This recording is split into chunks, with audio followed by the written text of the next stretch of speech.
కాంగ్రెస్ ప్రభుత్వం ఈరోజు శాసనసభలో బడ్జెట్ ప్రవేశపెట్టింది. బడ్జెట్ పట్ల సిపిఐ పార్టీ ఏ విధంగా స్పందిస్తుందో తెలుసుకుందాం. మన దగ్గర ఎమ్మెల్యే కూనంనేని సాంబశివరావు గారు ఉన్నారు. సార్ చెప్పండి, కాంగ్రెస్ పార్టీ ప్రవేశపెట్టిన బడ్జెట్ పట్ల సిపిఐ పార్టీగా మీ అభిప్రాయం ఏంటి?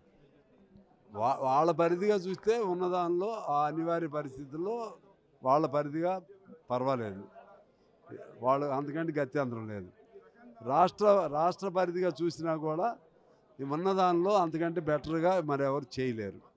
కాదు, మేము కమ్యూనిస్టులుగా మా డిమాండ్స్ వేరే ఉంటాయి. మా డిమాండ్స్ ప్రకారంగా చేయాలంటే కొన్ని మేము చెప్పినట్టు వినాలి, కానీ వాళ్ళు వినరు. మేమేమంటామంటే వైద్యానికి పెంచమంటాం, ఆరోగ్యానికి మన విద్యారంగానికి పెంచమంటాం, అసంఘటిత రంగానికి పెంచమంటాం. ఇటువంటివన్నీ కూడా ఉన్నాయి. అవన్నీ వాటితో పాటు వాళ్ళు కేంద్రం నుంచి కూడా ఫండ్స్ లేవు. ఇప్పుడు కేంద్రం నుంచి ఫండ్స్ లేని పరిస్థితుల్లో ఎందుకంటే వాళ్ళు కూడా చేయలేరు. మేము అనేది ఏమంటాం, కేంద్రం వాళ్ళు కూడా డబ్బులు ఇవ్వాలి. ఈ పద్ధతిలో లెక్కలు వేసుకుంటే ఈ బడ్జెట్లో ఉన్నదానిలో వాళ్ళు బెటర్గా చేశారని మేము భావిస్తున్నాం. కానీ కమ్యూనిస్ట్ యాంగిల్లో చూస్తే ఇంకొంచెం బెటర్గా ఉండాల్సిన అవసరం ఉంది. ఎలా బెటర్గా చేస్తారనేది వచ్చేసరికి అవసరమైతే వెల్త్ ట్యాక్స్ వేయాలి, లేదా కార్పొరేట్ ట్యాక్స్ వేయాలి, సిఎస్ఆర్ ఫండ్ తీసుకురావాలి. అదేవిధంగా ఎక్కడైతే అవినీతి జరిగిందో అవన్నీ తీసుకోవాలి. అవన్నీ చేస్తే కొంత మేరకు మేము చెప్పినట్టు అవుతుంది.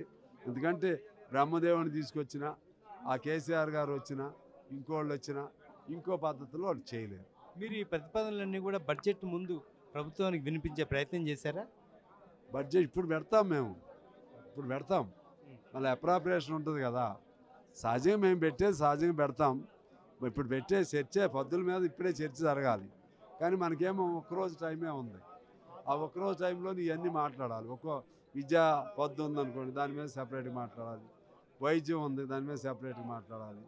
ఇవన్నీ మాట్లాడాలంటే మామూలుగా పాత రోజుల్లో అయితే ఒక నెల ఉండేది. ఇప్పుడేం టైం లేదు. మొన్న ఈ కేంద్రం బడ్జెట్ కోసం వీళ్ళు వెయిట్ చేశారు. కేంద్ర బడ్జెట్ ఇస్తే ఏమన్నా ఫండ్స్ వస్తాయేమని.